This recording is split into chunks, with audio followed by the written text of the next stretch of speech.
हर रोज channel पर PYQ solve कर रहे हैं यूनिट वाइज, वो भी ईयर वाइज कर रहे हैं। आज भी करेंगे वेस्टर्न पॉलिटिकल फिलॉसफी के क्वेश्चन सॉल्व। इससे पहले कि हम क्वेश्चन सॉल्व करें, मैं आपको बताना चाहता हूं हमारा CUET PG पॉलिटिकल साइंस का ऑनलाइन कोर्स में आप एनरोल कर सकते हैं, जिसमें हम कंप्लीट सिलेबस कवर करेंगे और पर्सनलाइज गाइडेंस 1-to-1 आप लोगों को देंगे। और सबसे बड़ी बात है, इस कोर्स का प्राइस हमने ड्रॉप कर दिया है। 3500 पहले था, अब आप 2000 में ही एनरोल कर सकते हैं, जिसका लिंक डिस्क्रिप्शन में मिल जाएगा, आप जाकर एनरोल कर सकते हैं। 2024 के कर चुके हैं क्वेश्चन, आज हम 2023 के करेंगे। इसमें 12 क्वेश्चन पूछे गए थे आपको वेस्टर्न पॉलिटिकल फिलॉसफी की, और मेरी बात मानिए 2023 में बहुत ही टफ क्वेश्चन आपसे पूछे गए थे वेस्टर्न पॉलिटिकल फिलॉसफी के सारे नहीं, कुछ ही क्वेश्चन ऐसे थे जो टफ थे।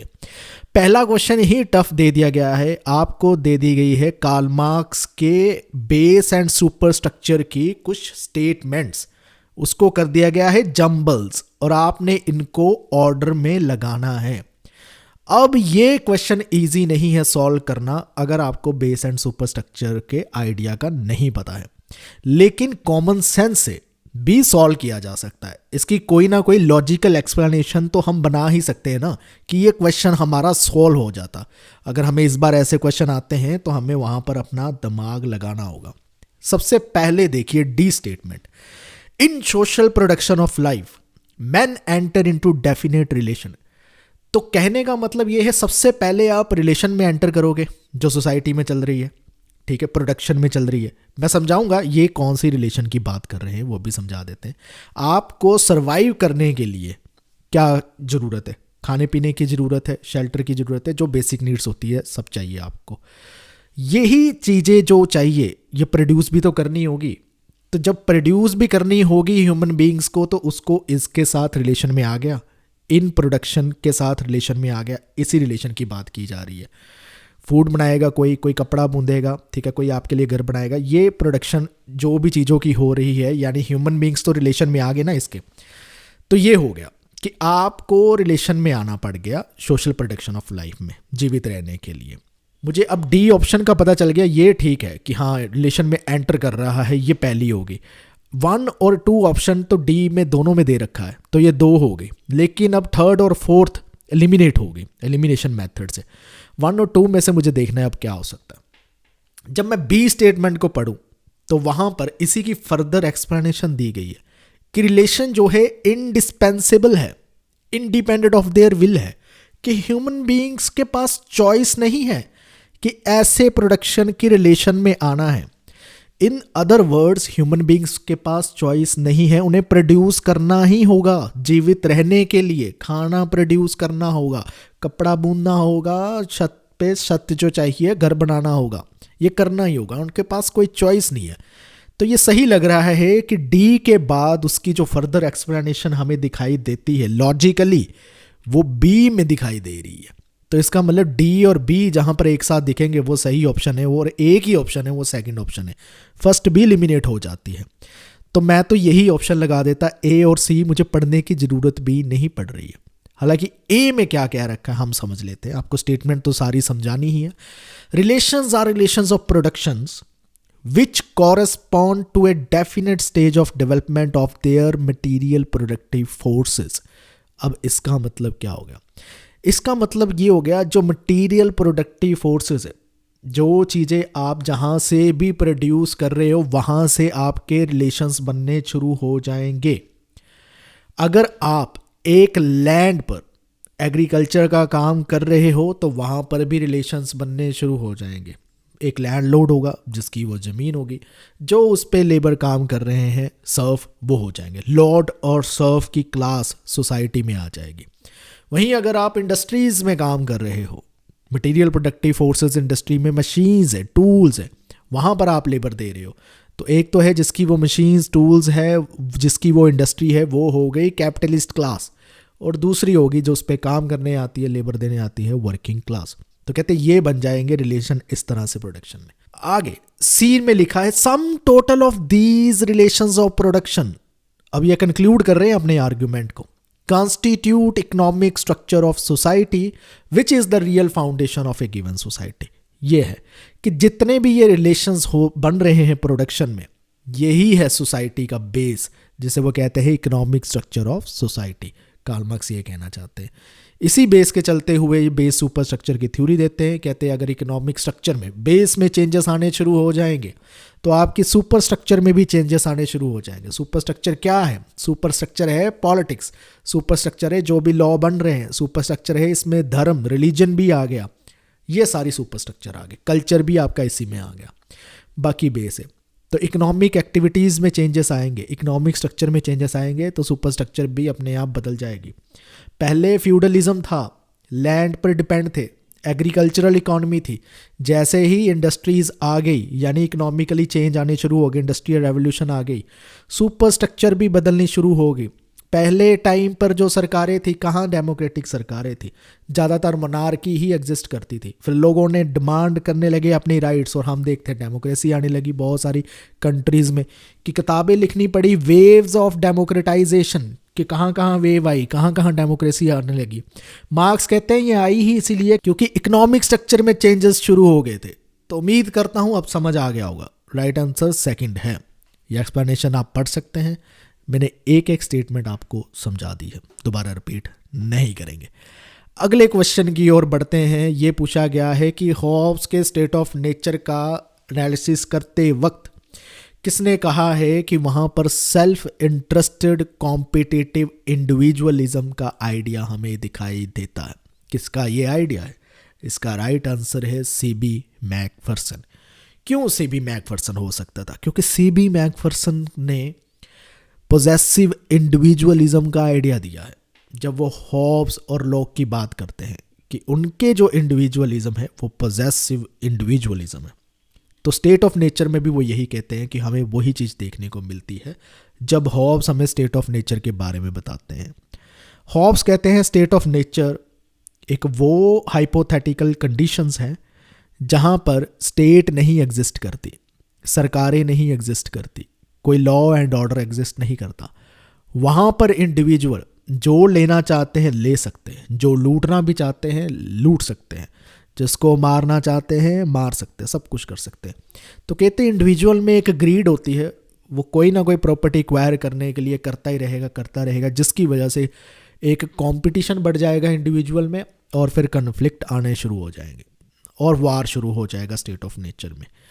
तो यहाँ पर ही कह रहे हैं सीबी मैकफर्सन कि ऐसे स्टेट ऑफ नेचर में सेल्फ इंटरेस्टेड इंडिविजुअल पाए जाते हैं, कॉम्पिटिटिव इंडिविजुअल पाए जाते हैं। ये सीबी मैकफर्सन की स्टेटमेंट थी। इसके साथ और देख लेते हैं बाकी के थिंकर कौन है। क्विंटन स्किनर का अगर कोई काम देखे, हिस्टोरिकल कॉन्टेक्चुअलिज्म पर किया है। वो पॉलिटिकल थॉट को समझते हैं हिस्टोरिकल कॉन्टेक्स्ट में कि तब थिंकर के अराउंड कौन सी चीज़ें चल रही थी, कौन से इवेंट्स हो रहे थे, जिसकी वजह से उसकी फिलॉसफी में उसके आइडियाज़ कैसे निकल कर आ रहे थे। चार्ल्स टेलर ने आइडेंटिटी पर काम किया है, सेल्फहुड पर काम किया है, फ्रीडम पर काम किया है। हैरोल्ड जे लस्की की बात करिए, डेमोक्रेसी और सोशलिज्म पर काम करते हैं। अगले क्वेश्चन की ओर चलते हैं। हेजेमोनी का आइडिया इनमें से किनकी राइटिंग्स में देखने को मिलता है? बहुत इजी क्वेश्चन।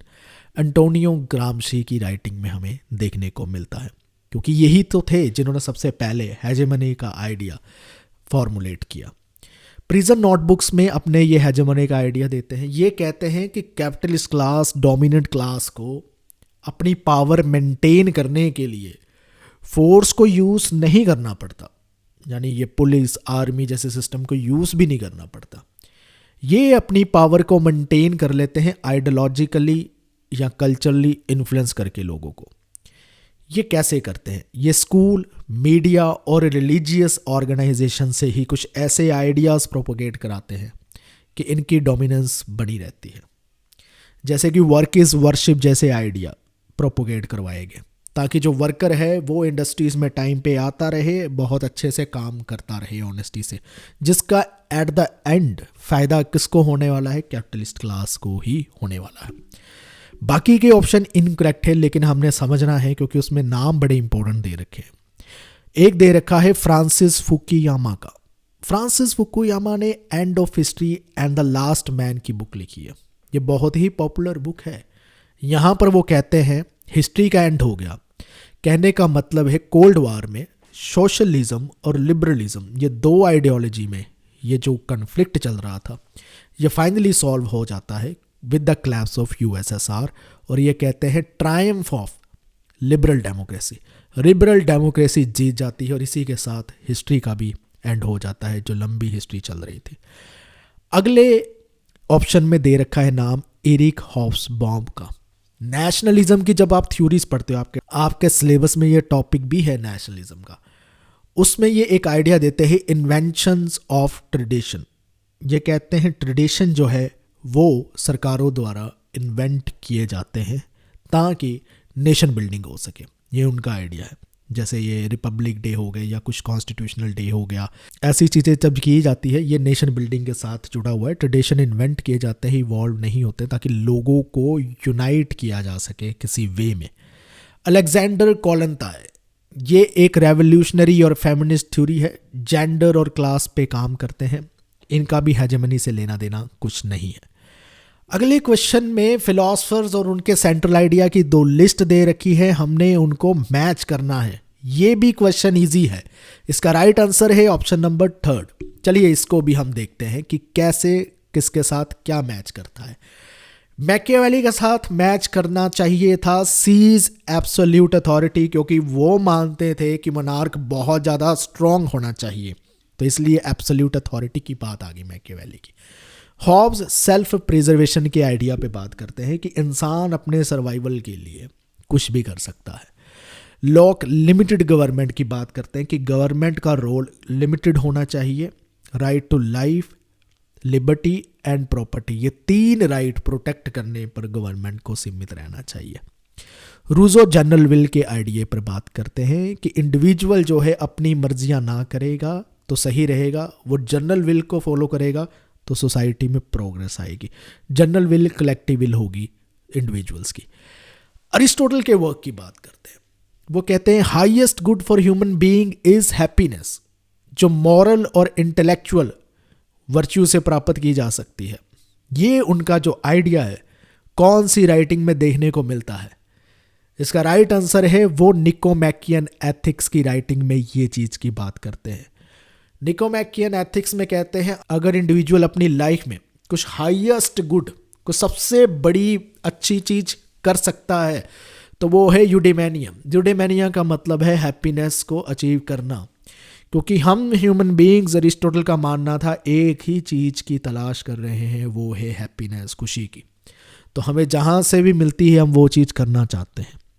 अब इस पे ही अरिस्टोटल ने काम किया कि हैप्पीनेस आए कैसे, तो उन्होंने कहा कि ये आ सकती है वर्चुअस लाइफ जी कर। अब वर्चुअस लाइफ कैसे जी सकते हैं? कहते हैं 2 तरीक़ों से जी सकती है। एक है कि मॉरल वर्च्यू डेवलप की जाए अपने अंदर कुछ क्वालिटीज़ डेवलप की जाए जो गुड करेक्टर कहलाती है। करेज की क्वालिटी होनी चाहिए, जस्टिस की क्वालिटी होनी चाहिए, टेम्परेंस की क्वालिटी होनी चाहिए। Temperance is self control. Intellectual virtue, ये आप अपने अंदर डेवलप करो। आप नॉलेज को कल्टीवेट करो, आप अपने अराउंड जो वर्ल्ड है उसको अंडरस्टैंड करने की कोशिश करो, बहुत बारीकियां समझने की कोशिश करो। इंटेलेक्चुअली भी जब आप डेवलप होते जाओगे आपकी हैप्पीनेस उसके साथ इंक्रीज होती जाएगी। और भी ऑप्शन दी थी अरिस्टोटल की बुक की, जैसे कि पॉलिटिक्स। अब पॉलिटिक्स का हैप्पीनेस के साथ लेना देना कुछ नहीं है, उसमें गुड गवर्नेंस और पॉलिटिक्स के एस्पेक्ट पे काम किया है। वहीं एक और बुक दे रखी है मेटाफिजिक्स, जो रियलिटी, एग्जिस्टेंस और नॉलेज के फंडामेंटल क्वेश्चंस पर काम करता है, लेकिन हैप्पीनेस पे नहीं काम करता है। यूडेमियन एथिक्स एक बुक है जो अरिस्टोटल का फिलॉसफिकल वर्क है एथिक्स के ऊपर, ये भी हैप्पीनेस पे काम नहीं करता है। तो इस तरह से याद रखना है, निकोमैकियन एथिक्स जो है वो हैप्पीनेस पे काम करता है। इनमें से कौन सा लॉ ऑफ डायलेक्टिक्स नहीं है जो कार्ल मार्क्स ने दिए थे? इसका राइट आंसर है option number 2, increase in quality leads to quantitative change. ये गलत है कि क्वालिटी में इंक्रीज किया जाएगा और क्वांटिटेटिवली चेंज हमें देखने को मिल जाएंगे। ये गलत है और हम समझते भी हैं कि क्या राइट आंसर होना चाहिए और ये क्या है लॉ ऑफ डायलेक्ट्स। सबसे पहले तो समझिए निगेशन ऑफ निगेशन उनका लॉ है, बिल्कुल ठीक है। डायलेक्ट्स के लॉ का मतलब है कि मैटर में चेंजेस कैसे आते हैं। ये है, मैंने अपने कोर्स में CUET PG के ये सारी चीज़ें समझा भी रखी है। निगेशन ऑफ निगेशन का मतलब ये होता है कि एक आइडिया होता है या जहाँ से मैटर की किसी चीज़ की शुरुआत होती है उसको ख़त्म होना पड़ता है, तभी दूसरा डेवलप होता है। एग्जाम्पल के लिए हम ले लेते हैं, एक सीड है जिससे प्लांट निकलेगा फिर पेड़ बनेगा, तो सीड तो ख़त्म हो गया, तो पहला रूप ख़त्म हो जाता है।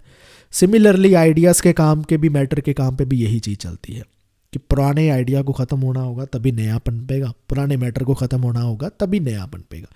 तो ये निगेशन ऑफ निगेशन का मतलब ये होता है। फिर वो कहते हैं क्वांटिटेटिव, अगर हम इंक्रीज करें तो क्वालिटेटिव चेंजेस भी हमें दिखाई देने लगेंगे। जैसे कि वाटर की एग्जांपल देते हैं, अगर हम टेम्परेचर को इंक्रीज करने लगे, उसका तापमान जो है बढ़ाने लगे, तो पानी क्या होगा, बॉइलिंग पॉइंट पे पहुंच जाएगा, बॉईल होने लगेगा और पानी क्या हो जाएगा, उसमें एक क्वालिटेटिव चेंज आ जाएगा, वो ट्रांसफॉर्म हो जाएगा और वेपर बन जाएगा, भाप बन के हवा में ही उड़ जाएगा। तो ये कहते हैं क्वांटिटेटिव इंक्रीज करने से क्वालिटेटिव चेंज आता है। Unity and struggle of opposites, अब इसका मतलब होता है कभी कभी हमें एक ही चीज़ में यूनिटी भी दिखाई देती है और ऑपोजिट चीज़ों की स्ट्रगल भी दिखाई देती है। आप इसकी एग्जाम्पल ले सकते हो, जैसे कि आयरन है, वो हार्ड भी है एक टाइम पर और सॉफ्ट भी है। हार्ड तो है ही कि उसका यूज़ किया जाता है मशीनरी में, कुछ और चीज़ें तोड़ने के लिए, बनाने के लिए, इतना हार्ड है। और सॉफ्ट भी है क्योंकि हम उसको मोल्ड कर सकते हैं, किसी भी शेप में उसको मोल्ड किया जा सकता है। तो इसी तरह से हमें unity and struggle of opposites मिलते हैं, कहाँ पर, मैटर में मिलते हैं। तो ये आइडिया है बेसिकली। 3 लॉ ऑफ डायलेक्ट्स है जो आपको पता होना चाहिए और आपसे पूछ लिए गए। ये इसलिए क्वेश्चन टफ बन जाता है क्योंकि ये टॉपिक आप कम ही कवर करते हो। प्लेटो की theory of man and metals में रूलर्स के पास कौन सा मेटल होता है? इसका राइट आंसर है गोल्ड होता है। तो ये थ्योरी क्या कहती है? इस थ्योरी में प्लेटो कहते हैं अपने रिपब्लिक में कि अगर हमने आइडल स्टेट बिल्ड करनी है तो हमें ना एक नोबल लाई, एक मिथ समाज में फैला देनी होगी। क्योंकि हम क्लासेस में दुनिया को जब डिवाइड करेंगे ना, अगर रैशनल पूछा जाएगा कि ये क्यों रूल कर रहे हैं हम पर या हमें क्यों नहीं करने दिया जा रहा, तो ऐसी यह चीज़ें ना हो, हारमोनियसली सोसाइटी चलती रहे, तो हम उनको बोलेंगे एक नोबल लाई, एक झूठ बोल देंगे उनको। हम कहेंगे कि हर सोल में एलिमेंट्स पाए जाते हैं, जिनमें गोल्ड ज़्यादा पाया जाता है वो गार्डियंस क्लास बनेंगे, रूलर की क्लास बनेगी। जिनमें सिल्वर ज़्यादा पाया जाता है वो वॉरियर बनेंगे, और जिनमें ब्रॉन्ज ज़्यादा पाया जाता है वो प्रोड्यूसर बनेंगे, वो वर्कर बनेंगे। तो इस तरह से कहते हैं हम हारमोनियस सोसाइटी बिल्ड कर सकेंगे। ये लोगों को नोबल लाई भी बोलनी है, हमने एक मिथ क्रिएट करनी है, ऐसे क्रिएट करनी है कि वो इन सब चीज़ों को मानने के लिए तैयार भी हो जाए, इसमें बिलीव करने लगे, इसको चैलेंज ही ना करें। ये प्लेटो का आइडिया था। अगले क्वेश्चन में आपको 2 स्टेटमेंट दे रखी है और आपने बताना है कौन कौन सी स्टेटमेंट करेक्ट है। इसका राइट आंसर है ऑप्शन नंबर 4। पहली स्टेटमेंट जो प्लेटो की दे रखी है वो फॉल्स है, और दूसरी जो दे रखी है मैकियावेली की वो ठीक है। समझिए इसको। पहली फॉल्स इसलिए है क्योंकि पहली स्टेटमेंट प्लेटो की है ही नहीं, वो अरिस्टोटल की है। अब स्टेटमेंट क्या है? स्टेटमेंट ये है कि स्टेट इसलिए एग्जिस्टेंस में आई क्योंकि वो इंडिविजुअल की बेसिक नीड्स को पूरा करनी चाहती है और उसको गुड लाइफ प्रदान करना चाहती है।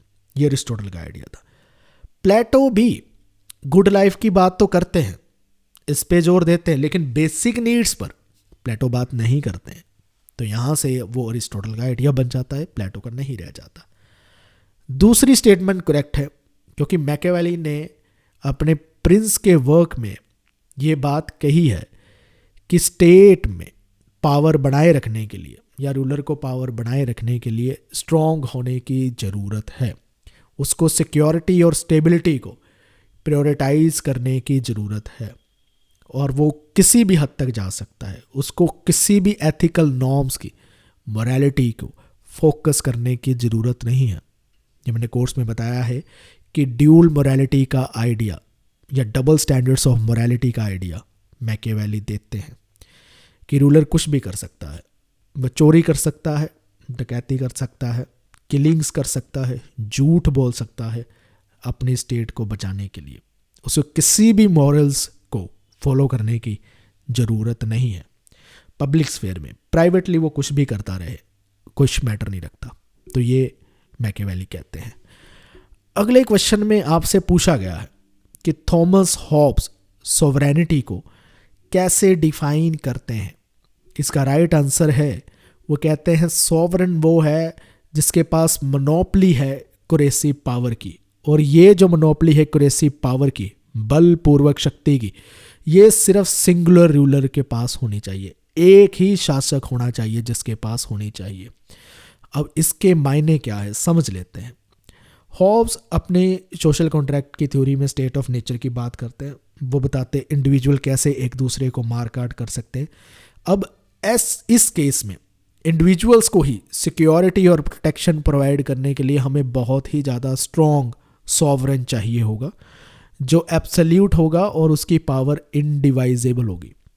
कहते अगर हम पावर को डिवाइड कर दे, एक से ज़्यादा शासक रूलर हो जाए, तो पावर के लिए कंपटीशन शुरू हो जाएगा।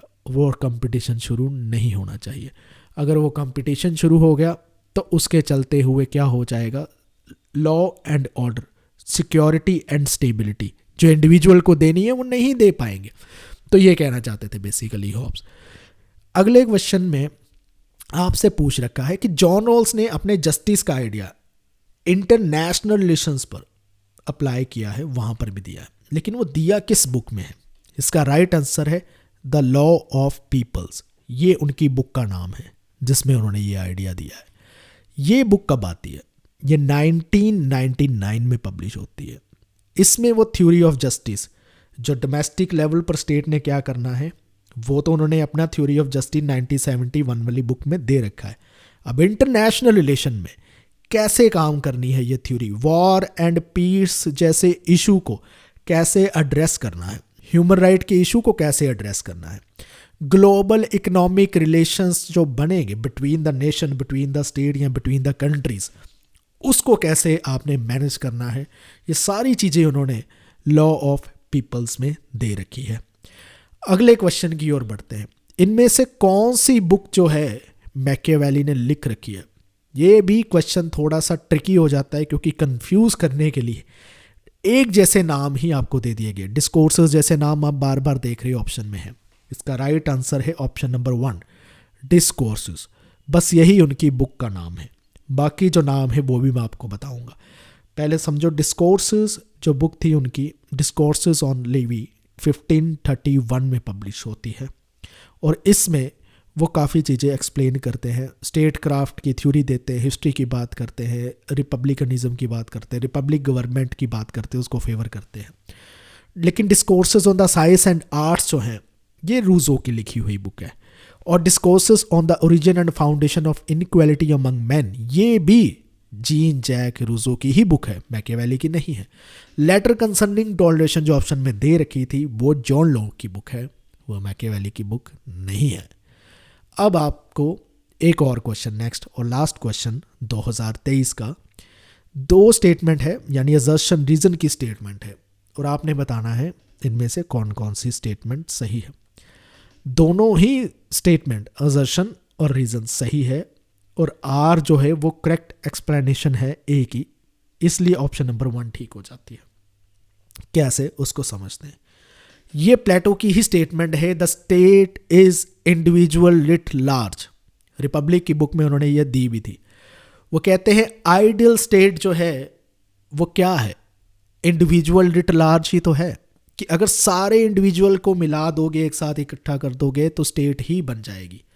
दूसरे शब्दों में अगर मैं आपको कहूँ, अगर कहते स्टेट को जूम इन करोगे तो आपको इंडिविजुअल्स ही दिखाई देंगे, स्टेट को जूम आउट करोगे तो आपको स्टेट दिखाई देगी। बेसिकली ये कहना चाहते हैं कि इंडिविजुअल को मिलाकर ही तो स्टेट बनती है।